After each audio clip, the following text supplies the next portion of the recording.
एक आलसी लेकिन भोला भाला युवक था आकाश। दिन भर कोई काम नहीं करता, बस खाता ही रहता और सोता रहता। घर वालों ने कहा, चले जाओ, निकलो घर से, कोई काम धाम नहीं करते, बस पड़े रहते हो। वह घर से निकलकर यूं ही भटकते हुए एक आश्रम पहुंचा। वहां उसने देखा कि एक गुरुजी हैं। उनके शिष्य कोई काम नहीं करते, बस मंदिर की पूजा करते हैं। उसने मन में सोचा कि ये बढ़िया है, कोई काम धाम नहीं, बस पूजा ही तो करना है। गुरुजी के पास जाकर पूछा, क्या मैं यहाँ रह सकता हूँ? गुरुजी बोले, हाँ हाँ, क्यों नहीं, लेकिन मैं कोई काम नहीं कर सकता हूँ गुरुजी। कोई काम नहीं करना है, बस पूजा करनी होगी। आकाश, ठीक है, वह तो मैं कर लूँगा। अब आकाश महाराज आश्रम में रहने लगे। ना कोई काम, ना कोई धाम, बस सारा दिन खाते रहो और प्रभु भक्ति में भजन गाते रहो। महीना भर हो गया जी। फिर एक दिन एकादशी आई। उसने रसोई में जाकर देखा, खाने की कोई तैयारी नहीं थी। उसने गुरुजी से पूछा, आज खाना नहीं बनेगा क्या? गुरुजी ने कहा, नहीं, आज तो एकादशी है।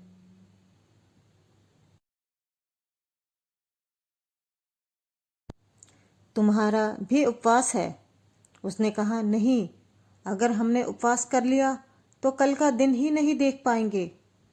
हम नहीं कर सकते उपवास, हमें तो भूख लगती है। आपने पहले क्यों नहीं बताया? गुरुजी ने कहा, ठीक है, तुम ना करो उपवास, पर खाना भी तुम्हारे लिए कोई और नहीं बनाएगा, तुम खुद बना लो।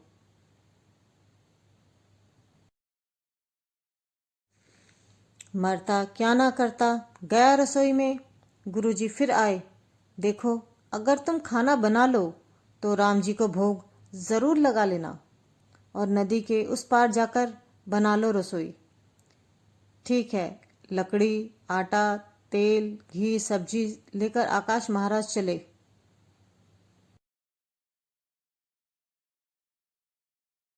गए, जैसा तैसा खाना भी बनाया। खाने लगा तो याद आया, गुरुजी ने कहा था कि राम जी को भोग लगाना है। वह भजन गाने लगा, आओ मेरे राम जी, भोग लगाओ प्रभु राम जी, आइए श्री राम आइए, मेरे भोजन का भोग लगाइए। कोई ना आया तो बेचैन हो गया कि यहाँ तो भूख लग रही है और राम जी आ ही नहीं रहे। भोला मानस जानता नहीं था कि प्रभु साक्षात तो आएंगे नहीं, पर गुरु जी की बात मानना जरूरी है। फिर उसने कहा, देखो प्रभु राम जी, मैं समझ गया कि आप क्यों नहीं आ रहे हैं। मैंने रूखा सूखा बनाया है और आपको तरमाल खाने की आदत है, इसीलिए नहीं आ रहे हैं।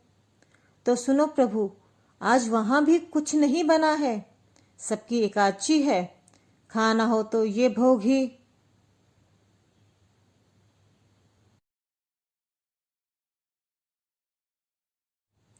खा लो। श्री राम अपने भक्त की सरलता पर बड़े मुस्कुराए और माता सीता के साथ प्रकट हो गए। भक्त असमंजस में, गुरु ने तो कहा था कि राम जी आएंगे, पर यहाँ तो माता सीता भी आई हैं और मैंने तो भोजन बस 2 लोगों का बनाया है। चलो कोई बात नहीं, आज इन्हें ही खिला देते हैं। बोला, प्रभु, मैं भूखा रह गया, लेकिन मुझे आप दोनों को देखकर बड़ा अच्छा लग रहा है, लेकिन अगले एकादशी पर ऐसा ना करना। पहले बता देना कि कितने जन आ रहे हो।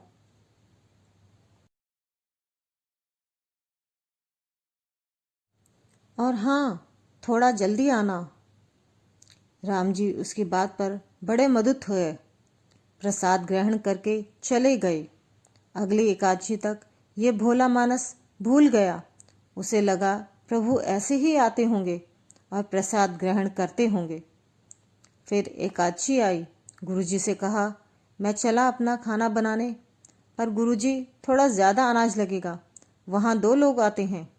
गुरुजी मुस्कुराए, भूख के मारे बावला है, ठीक है ले जा और अनाज ले जा।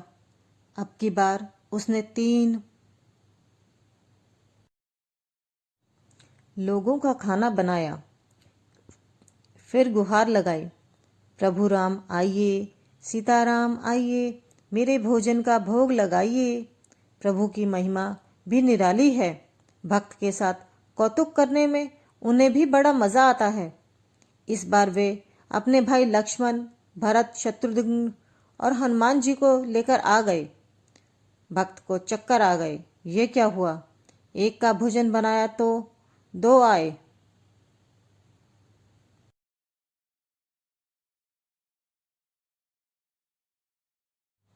आज 2 का खाना ज़्यादा बनाया तो पूरा खानदान आ गया। लगता है आज भी भूखा ही रहना पड़ेगा। सबको भोजन लगाया और बैठे बैठे देखता रहा। अनजाने में उसकी भी एकादशी हो गई। फिर अगली एकादशी आने से पहले गुरुजी से कहा, गुरुजी, ये आपके प्रभु राम जी अकेले क्यों नहीं आते? हर बार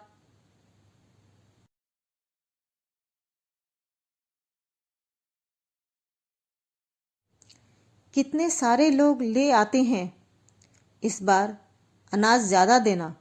गुरुजी को लगा कहीं ये अनाज बेचता तो नहीं है, देखना पड़ेगा जाकर। भंडारे में कहा, इसे जितना अनाज चाहिए दे दो, और छुपकर उसे देखने चल पड़े। इस बार आकाश ने सोचा, खाना पहले।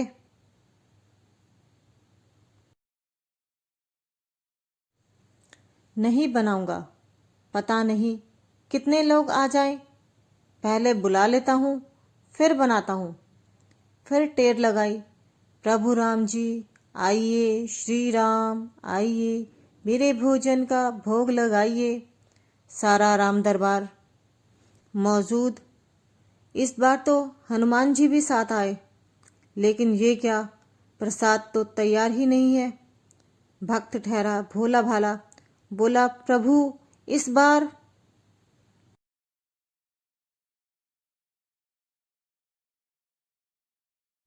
मैंने खाना नहीं बनाया। प्रभु ने पूछा, क्यों? बोला, मुझे मिलेगा तो है नहीं, फिर क्या फ़ायदा बनाने का, आप ही बना लो और खुद ही खा लो। राम जी मुस्कुराए। सीता माता भी गदगद हो गई उसके मासूम जवाब से। लक्ष्मण जी बोले, क्या करे प्रभु? प्रभु बोले, भक्त की इच्छा है, पूरी तो करनी पड़ेगी, चलो लग जाओ काम पे। लक्ष्मण जी ने लकड़ी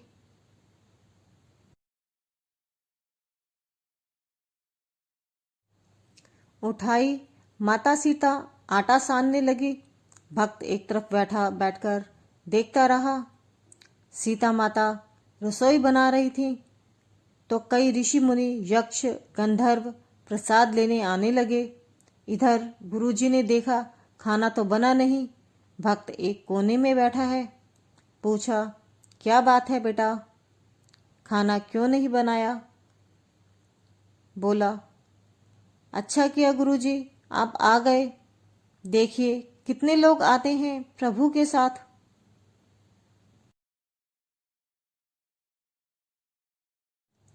गुरुजी बोले, मुझे तो कुछ नहीं दिख रहा तुम्हारे और अनाज के सिवा।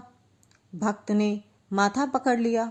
एक तो इतनी मेहनत करवाते हैं प्रभु, भूखा भी रखते हैं, और ऊपर से गुरुजी को दिख भी नहीं रहे, ये और बड़ी मुसीबत है। प्रभु से कहा, आप गुरुजी को क्यों नहीं दिख रहे हैं? प्रभु बोले, मैं उन्हें नहीं दिख सकता।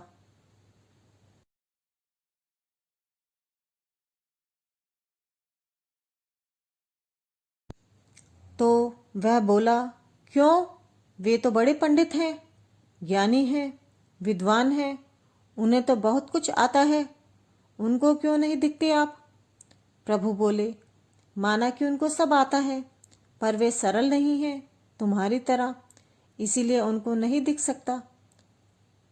आकाश ने गुरुजी से कहा, गुरुजी, प्रभु कह रहे हैं आप सरल नहीं हैं, इसलिए आपको नहीं दिखेंगे।